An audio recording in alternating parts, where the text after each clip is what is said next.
అలాగే ఈ రోజు మిమ్మల్ని అడుగుతున్నా మిత్రమా, మీకేం కావాలి? నీకేం కావాలి? స్వతంత్రం కావాలా, బానిసత్వం కావాలా? నాకు రెస్పాండ్ అవ్వండి. స్వతంత్రం అయితే స్వతంత్రం, బానిసత్వం అయితే బానిసత్వం.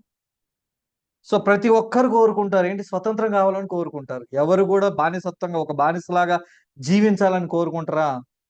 ఎవరు కూడా కోరుకోరు. సో ప్రతి ఒక్కరికి కావాల్సింది స్వతంత్రమే, స్వేచ్ఛా జీవితమే. రైటా? సో మరి ఆ రోజు మనకు ఆగస్టు 15, 1947లో మనకు స్వతంత్రం వస్తే, ఆ స్వతంత్రం రావడానికి ఎన్ని యుద్ధాలు జరిగినాయి, ఎన్ని పోరాటాలు జరిగినాయి, ఎన్ని త్యాగాలు జరిగినాయి. రైటా? మరి అటువంటి సిచ్యువేషన్లో మన స్వతంత్రం వచ్చింది. మరి ఇప్పుడున్న పరిస్థితులలో ప్రతి ఒక్కరు స్వతంత్రమే కావాలని కోరుకుంటున్నాం. కానీ మనం ఒకరి కింద, అంటే ఇప్పుడు ఫర్ ఎగ్జాంపుల్ మనకు ఆంగ్లేయులు తెల్లవాళ్ళు పాలించారు. కానీ ఇప్పుడు ఎవరు కూడా ఈ ప్రజాస్వామ్య దేశంలో మనం స్వతంత్రంగా బతుకుతున్నామా అంటే కాదు. రైటా? స్వతంత్రంగా బతకట్లా. సో ఎందుకంటే ముఖ్యంగా మనం చేస్తున్న పని ఏదైతుందో అక్కడ బానిసత్వం. ఎక్కువగా మనం డబ్బు సంపాదించడానికి చేసే పనులు ఏవైతే ఉన్నాయో అవి లైఫ్‌లో సగం జీవితం బానిసత్వంగానే బతుకుతున్నాం. అవునంటారా? కాదంటారా? రైటా? సో స్వతంత్రంగా బతికేటోళ్ళు చాలా తక్కువ మందున్నారు. స్వేచ్ఛా జీవితం పొందేటోళ్ళు చాలా తక్కువ మందున్నారు. ఇక్కడ అందరికి స్వతంత్ర జీవితం గావాలి. కొత్తగా స్వాతంత్రం వచ్చేది కాదు. మనం బతికేది కూడా ఒక స్వేచ్ఛా జీవితం, స్వతంత్రమైన జీవితం అనేది కావాలి. ఒకరి కింద బానిసలాగా బతకకుండా ఉండాలి అంటే మనం ఒక యుద్ధమే చేయాలి. మరి చూడండి, మన భారతదేశం ఆల్మోస్ట్ 62 సంవత్సరాలు పోరాడి స్వాతంత్రం పొందితే, మరి ఇప్పటికి ఆల్మోస్ట్ 78 సంవత్సరాలు పూర్తి అయింది. మరి 78 సంవత్సరాలు పూర్తి చేసుకున్నాం గానీ, స్వతంత్రం అయితే వచ్చింది గానీ, ఆర్థిక స్వతంత్రం మాత్రం రాలా. ఇప్పుడు దేనికోసం పోరాడుతున్నారో తెలుసా? అప్పట్లో మనము మన భారతదేశానికి స్వతంత్రం రావాలని పోరాటం చేసినాం. కానీ ఇప్పుడు ఆర్థిక స్వాతంత్రం రావాలని పోరాటం చేస్తున్నాం. Yes or no? చేస్తున్నామా? ఎవరితో చేస్తున్నాం చెప్పండి? ఆర్థిక స్వాతంత్రం పొందడం కోసం ఎవరితో పోరాటం చేస్తున్నాం? ఎవరితో యుద్ధం చేస్తున్నాం? తెలుసా? ఎవరికైనా తెలుసా? రెస్పాండ్ అవ్వాలి ఫాస్ట్ గా. సో మరి ఆర్థిక స్వాతంత్రం పొందడం కోసం ఒక పోరాటమే చేస్తున్నాం. ఎవరితో చేస్తున్నాం అది? ఆ పోరాటం మనతోటే చేస్తున్నాం, మన పరిస్థితులతోటే చేస్తున్నాం. Yes or no? మన పరిస్థితులతో చేస్తున్నాం. మరి చూడండి, ఇప్పటికీ మన భారతదేశంలో ఆర్థిక స్వాతంత్రం పొందడం కోసం ఇంకా చచ్చేదాకా పోరాడుతూనే ఉన్నారు. చచ్చేదాకా. ఆర్థిక స్వాతంత్రం మీన్స్ ఒకటే చెప్తున్నా, మన ఫ్యామిలీ, మన కుటుంబం, ఎవరి కుటుంబం వాళ్ళు సుఖంగా, సంతోషంగా, ఒకరి చేయి చాచి అడగకుండా ఉండటమే ఆర్థిక స్వాతంత్రం. నీకు ఏ అవసరం వచ్చినా నీ కుటుంబంలో కానీ, నీకు కానీ ఏదన్నా అవసరం వస్తే ఆర్థికంగా, ఇప్పుడు ఎక్కువ ఇబ్బంది పడేది ఆర్థిక ఇబ్బందులే. ప్రతి ఒక్కరు కూడా చాలా వరకు ఆర్థిక ఇబ్బందులే పడుతున్నారు. ఆర్థిక సమస్యలతోనే పోరాడుతున్నారు. మరి ఇటువంటి సిచ్యువేషన్స్ లో ఎప్పటిదాకా పోరాటం చేస్తున్నారో తెలుసా? సచ్చేదాకా పోరాటం చేసేటోళ్ళు ఉన్నారు. అవునంటారా? కాదంటారా? చాలా మంది, 95 నుంచి 96 మంది సచ్చేదాకా ఆర్థిక స్వాతంత్రం పొందడానికి, ఆర్థికంగా స్థిరపడడానికి, అరే ఈ 60 సంవత్సరాల్లో కూడా ఈఎంఐలు కట్టేటోళ్ళు ఉన్నారు. నెల నెల ఈఎంఐలు కట్టేటోళ్ళు ఉన్నారు. వాళ్ళు బతకడానికి కూడు కోసం, గుడ్డ కోసం ఇంకా ఆధారపడి, వేరే వాళ్ళ మీద ఆధారపడి బతికేటోళ్ళు ఉన్నారు. ఇటువంటి పరిస్థితి సచ్చేదాకా కూడా ఇంకా ఆర్థిక స్వాతంత్రం పొందాలని పోరాటం చేస్తూనే ఉన్నారు. ఎందుకు? What is the reason? కారణం ఏమై ఉంటుంది చెప్పండి? ఇది ఓన్లీ మీరు జస్ట్ వినేది కాదు, మీరు రెస్పాండ్ అవుతుంటేనే నేను ఇంకా ముందుకెళ్తా. సో ఇది మనం మాట్లాడుకోవాలి, మనం మనసులతో మాట్లాడుకోవాలి. నేను అడిగేది మిమ్మల్ని కాదు, మీ మనసుని అడుగుతున్నా, మీ మనసుని ప్రశ్నిస్తున్నా. మీరు కూడా మీ మనసుతోటి సమాధానం చెప్పాలి. ఎందుకు ఎందుకు మనం ఇంకా already 30 years, 40 years, 50 years, 60 years కూడా వచ్చినా ఇంకా ఆర్థికంగా స్థిరపడడానికి పోరాటం చేస్తున్నాం. ఎందుకు చెప్పండి? ఎందుకు పోరాటం చేస్తున్నాం? చెప్పాలి ఫాస్ట్ గా, మనస్ఫూర్తిగా చెప్పాలి. మీరు ఎందుకు పోరాటం చేస్తున్నారు? అవకాశాలు లేక? రైటా? సో చదువుకున్న తగ్గట్టు మనకు కొలువులు రావట్లా? రైట్? మనం చేసే పనిలో బానిసత్వం ఉంది. మనం చేసే పనిలో ఎదిగేటోడు ఎదుగుతున్నాడు కానీ మనం మాత్రం ఎదగట్లా. కారణాలు చెప్తా. ఆర్థిక స్వాతంత్రం పొందకపోవడానికి ఇంకా ఎందుకు సచ్చేదాకా ఎందుకు పోరాటం చేస్తున్నారంటే, ఒకటి సరైన అవకాశం లేక, దొరక్క, అవకాశం ఉన్న అవకాశం దొరక్క, సరైన సంపాదన లేక, ఒకే ఒక్క అంటే ఒకే ఇన్కమ్ సోర్స్ పైన, అంటే ఒక్కరే సంపాదన పైన ఆధారపడి బతకడం కుటుంబం అంతా, చాలని జీతాలతో బతకడం, అన్నిటికి మించి సరైన అవకాశాన్ని గుర్తించకపోవడం. చాలా మందికి వాళ్ళు ఆర్థికంగా స్థిరపడడానికి, ఆర్థికంగా నిలబడడానికి ఎన్నో అవకాశాలు వచ్చి ఉంటాయి. బట్ వాటిని గుర్తించక, వాటిని గుర్తించి అందిపుచ్చుకోక, ఒకవేళ వాటిని గుర్తించి అందిపుచ్చుకున్న అవకాశంలో నిలబడలేక వాళ్ళు చచ్చేదాకా ఆర్థికంగా స్థిరపడడానికి ఒక పోరాటమే చేస్తున్నారు. చాలా కారణాలు ముఖ్యంగా ఇవే. మరి చూసుకున్నట్టయితే మనం దేనికోసం పోరాడాల? చాలా మంది ఆర్థిక స్వాతంత్రం అంటే ఇప్పుడు నేను మాట్లాడే మీకు వస్తా ఉంటాయి. ఇక్కడ దేనికోసం మనం పోరాటం చేయాలి అంటే, ఒకరిని బతికించడం కోసమో, ఒకరిని ఎదగడం కోసమో, ఒకరిని గొప్పోడిని చేయడం కోసం పోరాటం చేస్తున్నాం కానీ, ఇక్కడ మన కలల కోసం, నీ కలలు నెరవేరడం కోసం పోరాటం చేయాల. ఆర్థిక స్వాతంత్రం పొందాలంటే ఎవడి కిందనో 10,000కి, 20,000కి, 30,000కి పని చేస్తే నీ కలలు సాకారం అవ్వవు. నువ్వు ఆర్థిక స్వాతంత్రం పొందవు.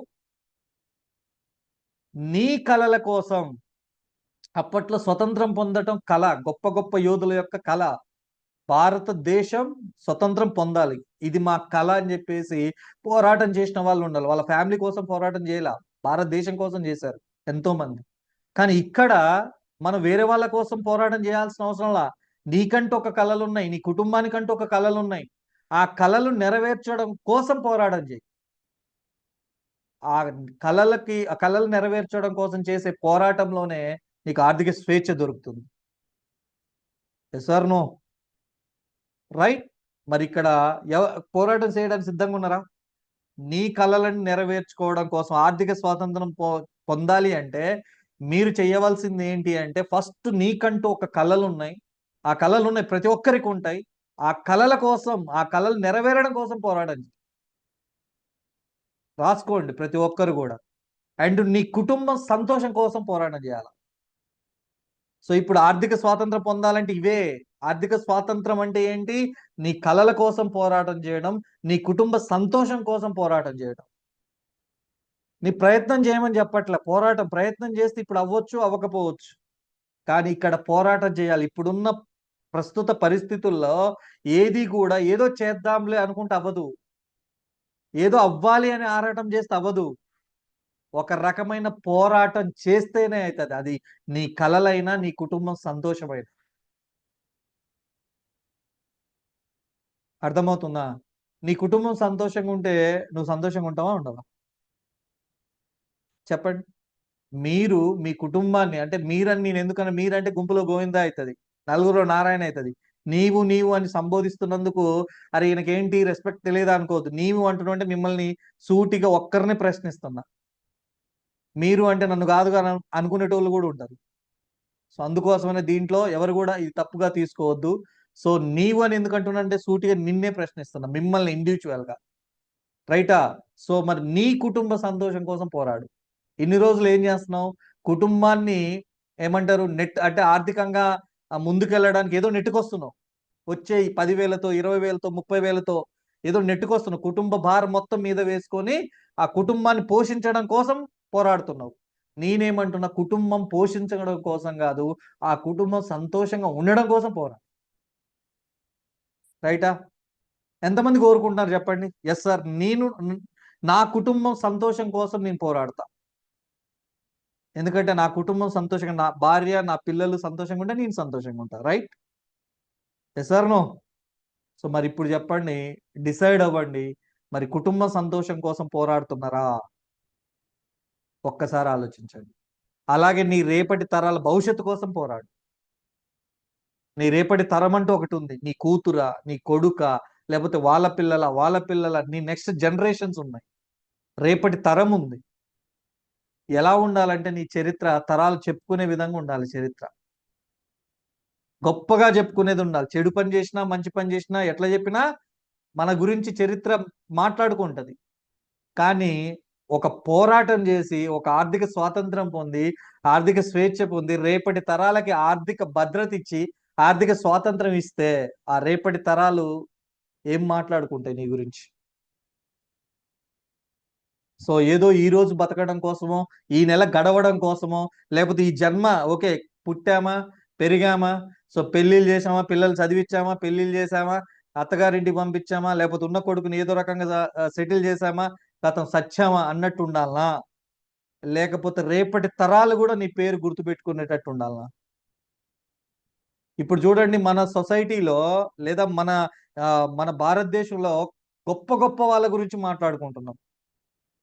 వందల 150 200 300 500 1000 సంవత్సరాలు గడిచిపోయినా కొంతమంది గురించి మనం మాట్లాడుకుంటున్నాం.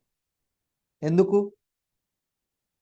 ఓన్లీ వాళ్ళు వాళ్ళ కుటుంబం కోసం మాత్రమే పోరాడలా, ఈ దేశం కోసం పోరాడారు, ఈ సమాజం కోసం పోరాడారు. రైటా? కానీ ఇప్పుడు నేనేమంటున్నా, సమాజం కోసం పక్కన పెట్టు, ఫస్ట్ నీ కుటుంబం కోసం నువ్వు పోరాడు, రేపటి తరాల కోసం నువ్వు పోరాడు, వాళ్ళ భవిష్యత్తు కోసం పోరాడు. అప్పుడు ఆటోమేటిక్గా ఆర్థిక స్వాతంత్రం అనేది వస్తుంది. ఇంకొక విషయం, నిన్ను అవమానించిన వాడికి సమాధానం చెప్పడం కోసం పోరాడు. ఇక్కడ చాలా మంది అవమానాలతో బతికేటోళ్ళు ఉన్నారు, లేరా? రోజు సూటిపోటి మాటలతో జీవనాన్ని కొనసాగించేటోళ్ళు ఉన్నారు, లేరా? ఉన్నారు. మరి వాళ్ళందరికి సమాధానం చెప్పాలా వద్దా? వాళ్ళందరికీ సమాధానం చెప్పాలంటే ఏం చేయాలా? పోరాటం చేయాలి, డబ్బు సంపాదించాలి. అదొకటే మార్గం. నేను చెప్తున్నా, మీరు ఎంత మంచితనంగా ఉన్నా ఎంత బాగున్నా నీ వెనకాల డబ్బు అనేది లేకపోతే నువ్వు సున్నా. ఎవ్వడు నిన్ను లెక్క చేయడు, ఎవ్వరు మీ దగ్గరికి రాదు. రైటా? మరి ఇక్కడ నిన్ను అవమానించినోడు ఎవరో ఒకడు ఉంటాడు, వాళ్ళకి సమాధానం చెప్పాలంటే ఆ సమాధానం చెప్పడం కోసమైనా మీరు పోరాటం చేయాలి. అవమానించారు కదా అని చెప్పేసి సో ఏదో అనుకోని చెప్పేసి పోతే అది ఎప్పటికీ అవమానం అలాగే వస్తూనే ఉంటది. ఒక్కరికి సమాధానం చెప్పినవా, అది ఎలా చెప్పాలి? నోటితో కాదు, మాటలతో కాదు, సక్సెస్ తోటి. వాళ్ళు ఏదైతే నీకు లేదని అవమానించారో అది పొంది మనం సమాధానం చెప్పాలి. రైట్? దానికోసం పోరాడాలి. అలాగే నిన్ను చూసి నవ్వి హేళన చేసిన వాడికి సమాధానం కోసం పోరాడాలి. నిన్ను చూసి నవ్విన వాళ్ళు ఉంటారు, హేళన చేసిన వాళ్ళు ఉంటారు, వాళ్ళకి సమాధానం చెప్పడం కోసం పోరాడాలి. వాళ్ళు శబాష్ అని మనల్ని అనాల్సిన అవసరంలా. మనల్ని నవ్వారు, ఏ విషయంలో నవ్వారు, ఏ విషయంలో హేళన చేశారు, అవి మనం సాధిస్తే సమాధానం చెప్పినట్టే కదా. ప్రత్యేకంగా మనం చూపించాల్సిన అవసరంలా. నా రియల్ లైఫ్ లో కూడా నన్ను చూసి నవ్విన వాళ్ళు ఉన్నారు, హేళన చేసిన వాళ్ళు ఉన్నారు, విమర్శించిన వాళ్ళు ఉన్నారు. వాళ్ళందరికీ ఈరోజు నా సక్సెస్ తో సమాధానం చెప్పిన. ఎవ్వరికి నా నోటి నుంచి సమాధానం చెప్పలా. వాళ్ళ అన్న నవ్విన, హేళన చేసిన, విమర్శించిన, అవమానించిన, ఏం చేసినా నా పని నేను చేసుకుంటూ వెళ్ళిపోయినా, నా పోరాటం నేను కొనసాగించిన అంతే తప్ప ఏ రోజు కూడా వెనక్కి తిరిగారే నన్ను ఇట్లా అంటున్నావని నేను వాళ్ళని అనలా. నాకంటూ ఒక రోజు వస్తుంది, ఆ రోజు కోసమే నేను పోరాటం చేస్తున్నా. ఖచ్చితంగా ఆ రోజు వస్తుంది, నా సక్సెస్ సమాధానం చెప్తుంది అని చెప్పేసి నా పని నేను చేసుకుంటే. అర్థమవుతుందా? ఊరికి ఏదో చేస్తున్నామంటే చేస్తున్నాం కదా. లైఫ్లో మీరు ఏ పని చేసినా గట్టిగా చేయాలి. ఊరికి ఆరాటపడకూడదు, పోరాటం చేయాలి. పోరాటం అనే పదం చాలా గొప్పదండి. పోరాటం అంటే చాలా గొప్పది. ఎప్పుడైతే నువ్వు పరిస్థితులతో పోరాడతావో ఖచ్చితంగా నువ్వు కోరుకున్నది దక్కించుకుంటావు. అలాగే నిన్ను కాదని వ్యతిరేకించిన వాడికి సమాధానం చెప్పడం కోసం పోరాడు. నిన్ను కాదని వ్యతిరేకించుంటారు, నిన్ను వద్దని ఉంటారు, సో దూరం పెట్టుంటారు. మరి వాళ్ళందరికీ సమాధానం చెప్పాలి. వాళ్ళు నీ దగ్గరికి రావడం, ఎవరైతే వద్దు అని మనల్ని వ్యతిరేకించారో వాళ్ళే మన దగ్గర వచ్చి మన పక్కన కూర్చోవాలి. అది సక్సెస్ అంటే. దానికోసం పోరాటం చేయాలి. రైటా? చెప్పేది అర్థమవుతుందా? వింటున్నారా? Right, very good. అలాగే పోరాడితే ఏముంది చెప్పండి? ఏమైతే పోరాడితే పోయేది ఏముంది? డ్యూడ్ అంటారు కదా, ప్రేమిస్తే ఏముంది డ్యూడ్ అని. అలాగే ఇక్కడ కూడా పోరాడితే పోయేది ఏముంది చెప్పండి? ఏం పోతుంది పోరాడితే చెప్పండి? ఇప్పుడు నేను ఇప్పటి వరకు నేను చెప్పిన ఏదైతే ఉన్నాయో అవన్నీ కూడా వాటన్నిటి కోసం పోరాటం చేస్తే ఏమవుతుంది? పోరాడితే పోయేదేముంది? బానిస సంఖ్యలు తప్ప. ఆ బానిస సంఖ్యలు అంటే ఎవరికి వాళ్ళు వేసుకోవాలి ఇక్కడ? ఆర్థికంగా మనం బానిస సంఖ్యలు వేసుకున్నాం, మనకు మనమే సంఖ్యలు వేసుకున్నాము. ఆర్థికంగా మనము ముందుకెళ్ళడానికి, స్థిరపడడానికి ప్రయత్నం చేయకుండా మనకు మనమే సంఖ్యలు వేసుకొని నా జీవితం ఇంతే, నా తలరాత ఇంతే, నా బతుకింతే అని చెప్పేసి అక్కడ ఆగిపోయి అలాగే బతుకుతున్నాం. అది కాదు, పోరాటం చేయాలి. మనతో మనం ఒక యుద్ధం చేయాలి. పోరాడితే పోయేదేముంది మిత్రులారా? పోతే నీ కష్టాలు పోతాయి, పోతే నీ కన్నీళ్లు పోతాయి, పోతే నీ దరిద్రం పోతుంది, పోతే నీ బానిసత్వం పోతుంది. ఇప్పుడు చెప్పండి, మరి పోరాడితే కష్టాలు పోతాయంటే పోరాడొచ్చా లేదా? పోరాడితే నీ కన్నీళ్లు పోతాయంటే పోరాడొచ్చా లేదా? పోరాడితే నీ దరిద్రం పోతుందంటే పోరాడొచ్చా లేదా? అన్నిటికి మించి పోరాడితే నీ బానిసత్వం పోతుందంటే పోరాడొచ్చా లేదా? పోరాడొచ్చా? మరి పోరాటం చేయడానికి సిద్ధంగా ఉన్నారా? Are you ready? Are you ready? Respond అవ్వాలి. చాట్ బాక్స్ లో ఫాస్ట్ గా రెస్పాండ్ అవ్వండి. సో రెడీగా ఉన్నారా? పోరాటం చేయడానికి రెడీగా ఉన్నారా? దేనికోసం? నీ కష్టాలు పోవడం కోసం, నీ కన్నీళ్లు పోవడం కోసం, నీ దరిద్రం పోవడం కోసం, అన్నిటికి మించి నీ బానిసత్వం పోవడం కోసం. దానికోసం మనం పోరాటం చేయాలి. ఈ పోటీ ప్రపంచంలో ఆరాటం ఒకటే ఉంటే సరిపోదు, పోరాటం ఉండాలి. చాలా మంది చూస్తుంటారు, నాకు ఇది కావాలి, నాకు అది కావాలి, నాకు ఇది ఉంటే బాగుంటుంది, అది ఉంటే బాగుంటుందని చాలా మంది పోరాటం ఆరాట పడుతుంటారు. చాలా మంది ఆరాట పడుతుంటారు, పోరాటం చేయరు. మరి చెప్పండి, ఆరాటం ఉండాలా, పోరాటం ఉండాలంటే? ఎస్, ఖచ్చితంగా చెప్తున్నా, పోరాటం ఉండాలి. ఏముండాలా? పోరాటం ఉండాలి. ఎప్పటికప్పుడు నేను చెప్తున్నా, ప్రతి ఒక్క పరిస్థితుల్లో పోరాడినోడే విజయం సాధిస్తాడు. ప్రతి ఒక్క పరిస్థితుల్లో పోరాటం చేసినోళ్లే విజయం సాధిస్తారు. పోరాటం చేయని వాళ్ళు, ఆరాట పడిన వాళ్ళు ఎప్పుడు కూడా విజయం సాధించారండి. వాళ్ళకు వాళ్ళు ఆరాటం మాత్రమే ఉంటుంది, ఆరాటం మాత్రమే ఉంటది, పోరాటం అయితే ఉండదు. అర్థమవుతుందా? పోరాటం అనేది మనకి చాలా చాలా అవసరం. ఆరాటంలో ఆలోచన మాత్రమే ఉంటది, పోరాటంలో ఆచరణ కూడా ఉంటది. అర్థమవుతుంది? ఆరాట పర్యటనలు ఓన్లీ ఆలోచిస్తుంటారు, ఎట్లా పొందాలి, ఎట్లా చేయాలి, ఎట్లా చేయాలి, ఎట్లా చేయాలని ఆరాటం ఉంటది. కానీ పోరాటంలో ఏముంటది? ఆలోచనతో పాటు ఆచరణ ఉంటది. మీరు ఆలోచించండి, మీరేం చేస్తున్నారు డైలీ? ప్రతిరోజు మీ లక్ష్యం నెరవేరడం కోసం, మీరు కోరుకున్న జీవితం పొందడం కోసం ఓన్లీ ఆలోచనతో ఆరాట పడుతున్నావా? ఆలోచనతో పాటు ఆచరణలోకి వెళ్ళి పోరాటం చేస్తున్నావా? ఏం చేస్తున్నావు? ఒకసారి చెక్ యువర్ సెల్ఫ్. మీకోసం మీరు ఒకసారి చెక్ చేసుకోండి. మీరు చేసే దాంట్లో ఆరాటం ఉందా, పోరాటం ఉందా అనేది మీకు అర్థమవుతుంది. పోరాటంలో ఏముంటే ఆచరణ ఉంటుంది. ఆచరణ అంటే ఏంటి? మీరు అనుకున్న దానికోసం మీరు ప్రయత్నం ఆపరు. మీరు ఏదైతే కోరుకుంటున్న జీవితం ఉందో ఆ జీవితం కోసం మీరు ఎప్పటికీ మీ ఆచరణ, మీరు చేస్తున్న పనిని వదిలిపెట్టరు. కానీ ఆరాట పడేటోళ్ళు ఆలోచిస్తారు, అయితేనేమో అయింది, లేకపోతే మన వల్ల కాదులే అని చెప్పేసి వదిలేస్తారు. ఇప్పుడు మీరు చెక్ చేసుకోండి, మీరు ఆరాటం పడుతున్నారా, పోరాటం చేస్తున్నారా? Check your self. Fight your fight for your financial freedom. మీ ఆర్థిక స్వేచ్ఛ పొందడం కోసం మీరు పోరాటం చేయండి, ఎవరి కోసమో కాదు. గుర్తుపెట్టుకోండి. చేద్దామా? చేయొచ్చా? ఎస్, ఖచ్చితంగా చేయొచ్చు. దేనికోసం? మీరు ఫైనాన్షియల్ ఫ్రీడమ్ పొందడం కోసం ఫైట్ చేయాలి. ఎప్పుడైతే దానికోసం ఫైట్ చేస్తారో ఈ ఫోటోలో చూపించినట్లు, సో మీరు ఆ బానిస సంఖ్యలను తెంపొచ్చు, మీకు మీరుగా వేసుకున్న సంఖ్యలని. ఆర్థికంగా ఎదగడానికి మీకు మీరుగా వేసుకున్న సంఖ్యలు ఉన్నాయి. ఏంటి?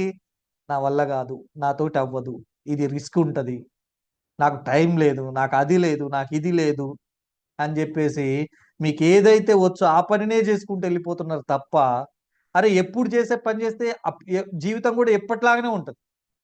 Sir no. అరే 10 సంవత్సరాల నుంచి, 20 సంవత్సరాల నుంచి, 50 సంవత్సరాల నుంచి చేస్తూనే ఉన్నారు. ఆ పనిలో ఎదుగుబదు లేకుండా ఉంటే ఆ పని చేయడం వల్ల నీ జీవితం మారుతుందా? నీ కష్టాలు తీరుతాయా? నువ్వు ఆర్థికంగా నిలబడగలుగుతావా? లేదు.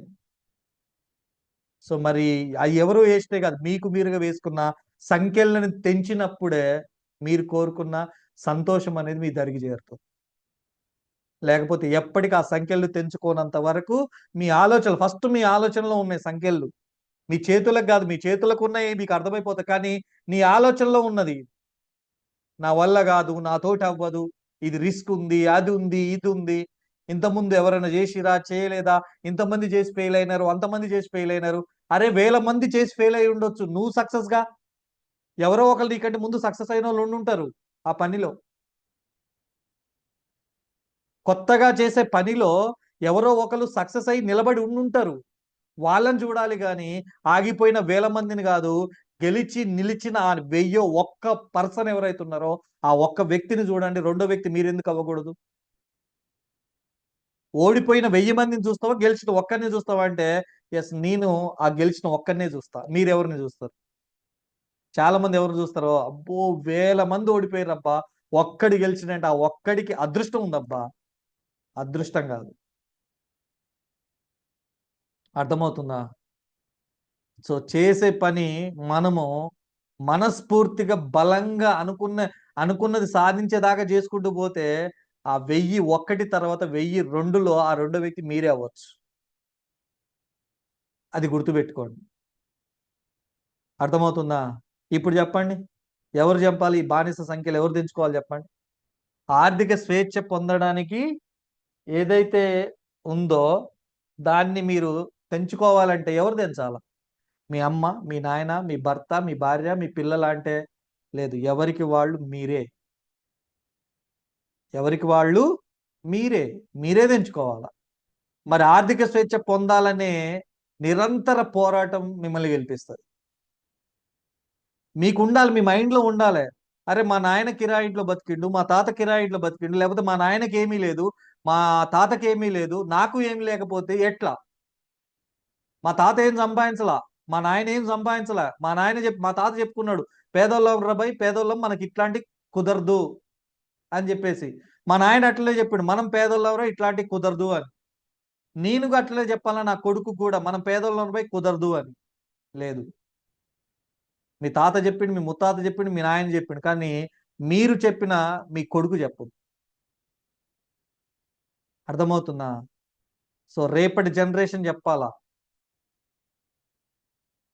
జనరేషన్ మారాలంటే ఇప్పుడు మనం మారాలా, మన ఆలోచన మారాలా, మనం పనిచేసే విధానం మారాలా. మన తాత అదే పని చేసిండు, గట్లనే జీవించిండు, అదే జీవితం. మా నాయన పని చేసిండు, అదే జీవితం, అదే జీవితం. రైటా? అదే పని, అదే జీవితం. నేను కూడా అదే పని చేసినా అదే జీవితం. ఇంకేమైనా మారుతుందా చెప్పండి? మారదు. కొత్తగా ఏదైనా ట్రై చేయాలిగా మనము. కొత్తగా ఏదైనా చేస్తేనే మనకు జీవితం కొత్తగా ఉంటది. కానీ కొత్తగా వెళ్ళే దారిలో ఎన్నో అడ్డంకులు వస్తాయి, అవరోధాలు వస్తాయి, ముళ్ళు ఉంటాయి, రాళ్ళు ఉంటాయి. అవన్నీ దాటుకొని వెళ్ళినప్పుడే నీకు అందమైన జీవితం అనేది దొరుకుతుంది. అర్థమవుతుందా? అది ఆలోచించండి. Never give up without fight. పోరాటం చేయకుండా మీరు పట్టిన పట్టు వదిలిపెట్టొద్దు. గుర్తుపెట్టుకోండి. పోరాటం చెయ్యాలి. పోరాటం నిజంగా మీరు ఆలోచించండి మనస్ఫూర్తిగా. ఈ రోజు రాత్రి మీరు ఆలోచించండి, నేను నా జీవితం మారడం కోసం, నా కుటుంబం సంతోషం కోసం, నా కలలు నెరవేరడం కోసం నిజంగానే నేను పోరాటం చేస్తున్నా. అసలు నేనేం చేస్తున్నా? ఇదే పని నేను 10 సంవత్సరాల నుంచి చేస్తున్నా, 5 సంవత్సరాల నుంచి చేస్తున్నా, 15 సంవత్సరాల నుంచి చేస్తున్నా. ఇంకా ఇక్కడి నుంచి ఇంకా 10 సంవత్సరాలు చేస్తే నా జీవితం ఏమన్నా మారుతుందా? నా పిల్లలకి అనుకున్న సంతోషకరమైన జీవితం ఇస్తానా? అదే నా చిన్న చిన్న కళలు ఉన్నాయి, ఆ కళలు కోరికలు నేను నెరవేర్చుకుంటానా?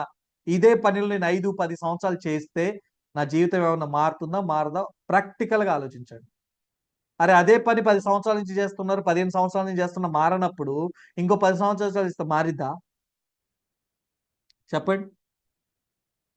మారదు.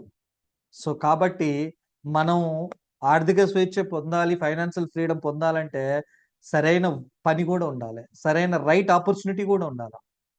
అదే పని చేసుకుంటే అట్లనే మారాలంటే మారదు. రైటా?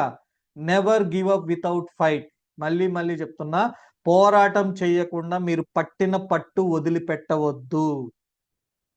ఇది అండర్లైన్ చేసుకోండి. ఎస్, నేను పట్టిన పట్టు వదిలిపెట్టను, పోరాటం చేస్తా, నేను కోరుకున్న జీవితం పొందేదాకా నేను ఫైట్ చేస్తా. ఇది యాటిట్యూడ్. ఇలా ఉండాలి మీ ఆలోచన, మీ వైఖరి. ఇలా ఉంటే మీరు గెలవగలుగుతారు, లేకపోతే గెలవలేరు. ఇక్కడ వీళ్ళందరూ క్రికెటర్సే. క్రికెట్ తెలిసిన వాళ్ళకి తెలుస్తుంది. ఇక్కడ Sourav Ganguly one of the best batsmen. ఆయన మైండ్ సెట్ ఏంటంటే డూ ఆర్ డై. అయితే చేయడమా లేకపోతే సావడమా. నేను అనుకున్న లక్ష్యం కోసం అయితే పోరాటం చేస్తా, లేకపోతే సస్తా అంటాడు. రైట్. వీరేందర్ సెహ్వాగ్ ఆయన ఏమంటున్నాడు, డూ బిఫోర్ యూ డై. ఆయన యాటిట్యూడ్ ఏంటంటే నువ్వు సచ్చే ముందు ఏదైనా సాధించు అంటుండు. నువ్వు సచ్చే ముందు ఏదైనా సాధించిపోయి అంటుండు. Sachin Tendulkar, don't die until you do.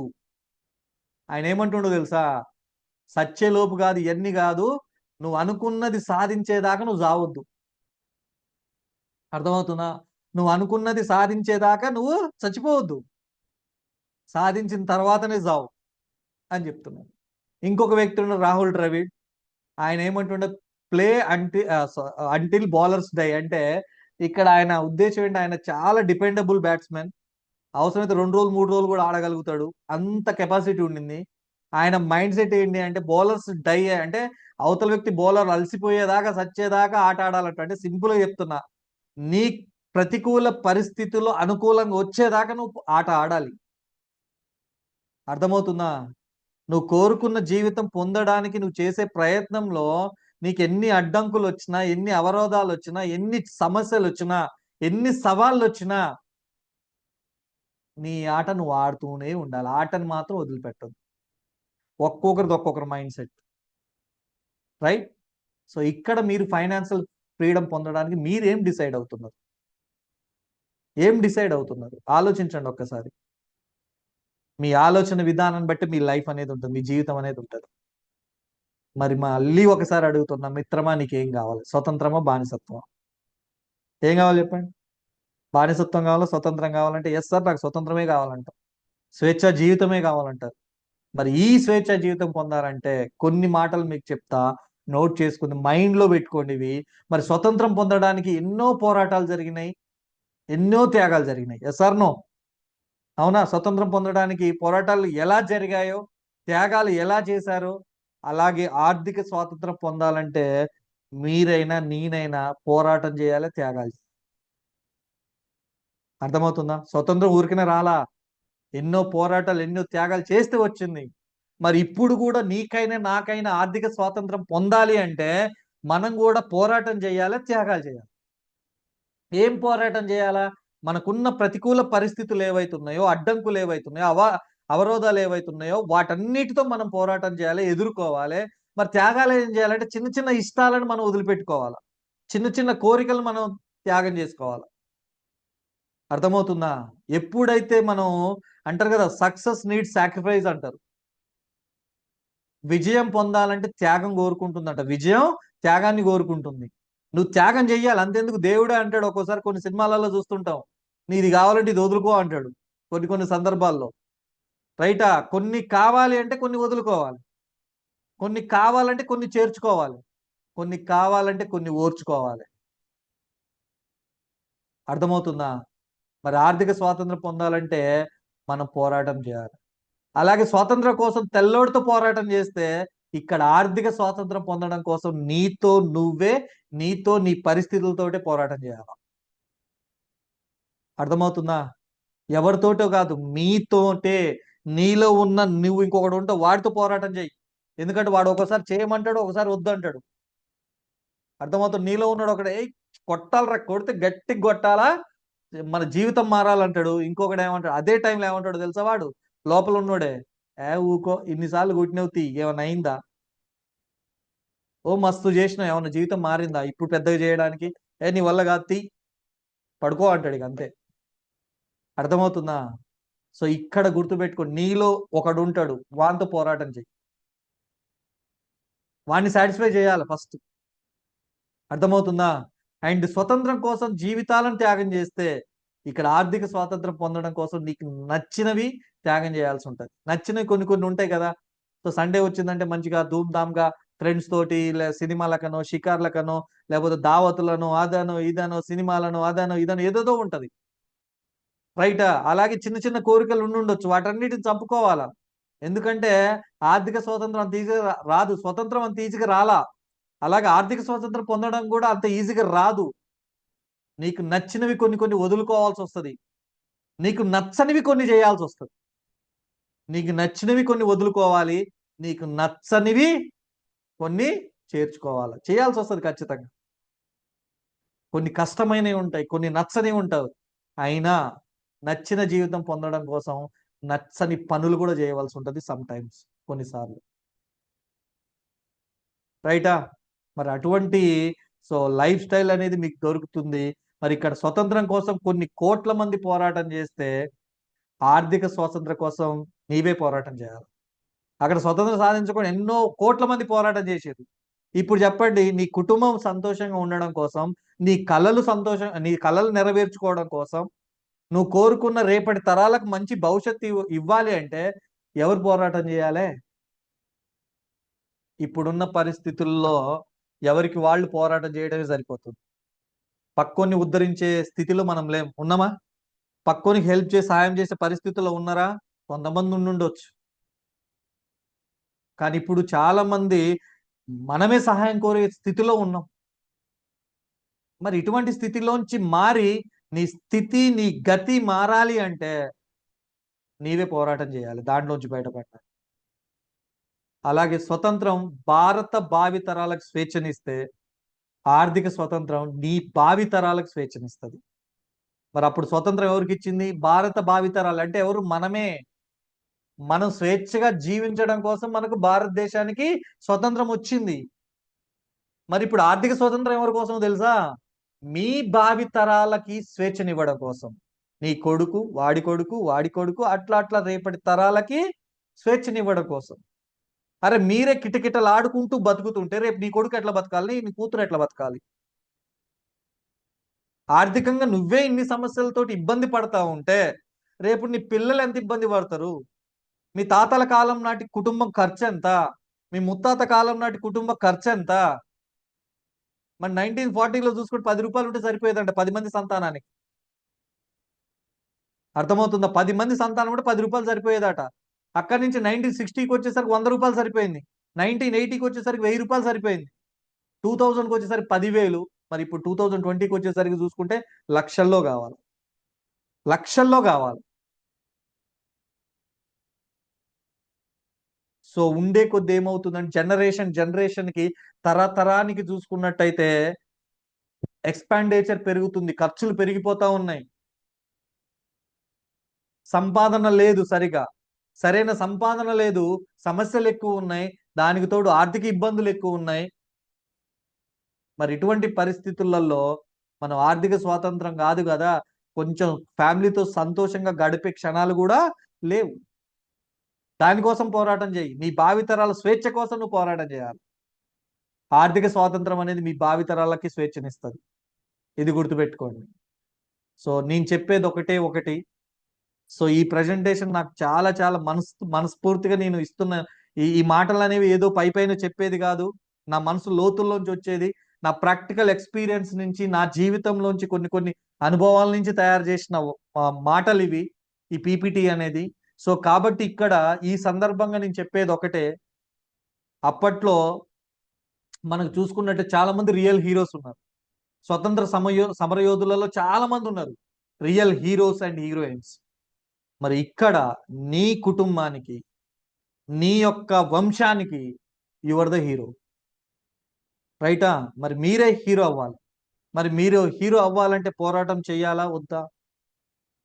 రేపటి తరాలకి మీరు హీరోగా కనిపించాలంటే, అరే చూడండి, పొలిటికల్ గా చూస్తే రాజకీయాల్లో ఒక వ్యక్తి వస్తాడు, వాళ్ళ వంశాన్ని మొత్తం ఆ దారిలో తీసుకొని వెళ్తాడు. రైటా? అలాగే కొంతమంది చూస్తుంటే ఒకరి హీరో అవుతారు. ఆ దారిలో కొంతమంది హీరోలను కొన్ని రేపటి తరం వాళ్ళ వరుసగా 2వ తరం, 3వ తరం, 4వ తరాలు కూడా హీరోలుగా వెళ్ళిపోతున్నారు. అలాగే ఒకరు గవర్నమెంట్ జాబ్ అంటారు, ఒక్కరి గవర్నమెంట్ జాబ్ రావాలి, తర్వాత ఆ ఇంట్లో నెక్స్ట్ జనరేషన్ గవర్నమెంట్ జాబ్ వచ్చిన వాళ్ళు ఉన్నారు.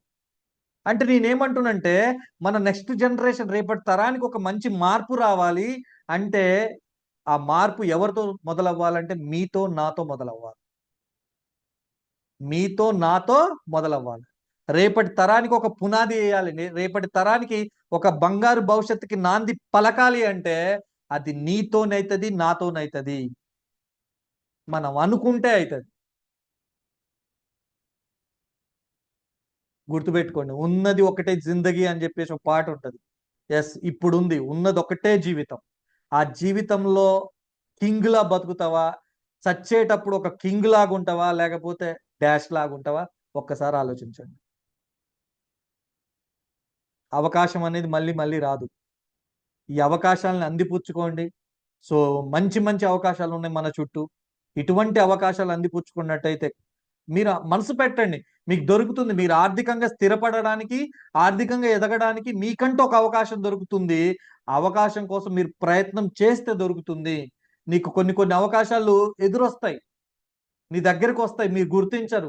కొన్ని అవకాశాలు మీరు ఎత్తుక్కుంటూ వెళ్తారు, కానీ అందవు, అందొచ్చు, అందకపోవచ్చు. ఏది ఏమైనా అవకాశాలను అందిపుచ్చుకోవాల్సింది మనమే, ఆ అవకాశాన్ని అద్భుతంగా మార్చాల్సింది మనమే, రేపటి తరానికి, రేపటి భావి తరాలకి బంగారు బాట వేయాల్సింది మనమే. ఇది గుర్తుపెట్టుకోండి. సో ప్రతి ఒక్కరు కూడా ఈ జూమ్ మీటింగ్ అటెండ్ అయిన ప్రతి ఒక్కరు, అలాగే ఈ యొక్క ప్రెజెంటేషన్ విన్న ప్రతి ఒక్కరు కూడా ఆర్థిక స్వతంత్రం పొందడానికి మీరు పోరాటం చేస్తూ, నిజంగా చెప్తున్నా, నీకు ఉన్న ఆర్థిక సంఖ్యలు, బానిస సంఖ్యలు తెంచుకొని ఆర్థిక స్వాతంత్రం పొందాలని మనస్ఫూర్తిగా కోరుకుంటూ, ఈ యొక్క ప్రజెంటేషన్ అనేది నీ యొక్క ఆలోచనలో, నా మాటలు అనేవి నీ యొక్క ఆలోచనలో ఒక పెద్ద మార్పును తీసుకొచ్చి రేపటి తరానికి బాట వేసే విధంగా నీ మాట, నీ బాట ఉండాలని మనస్ఫూర్తిగా కోరుకుంటూ, so all the best. So మీరందరూ కూడా ఆర్థికంగా స్థిరపడాలని, మీ యొక్క స్థితి గతి మారి సంతోషకరమైన జీవితంలోకి రావాలని మనస్ఫూర్తిగా కోరుకుంటూ, so Jai Hind, yours Kiran Vallapatla, business coach. Thank you so much. Back to host. Thank you.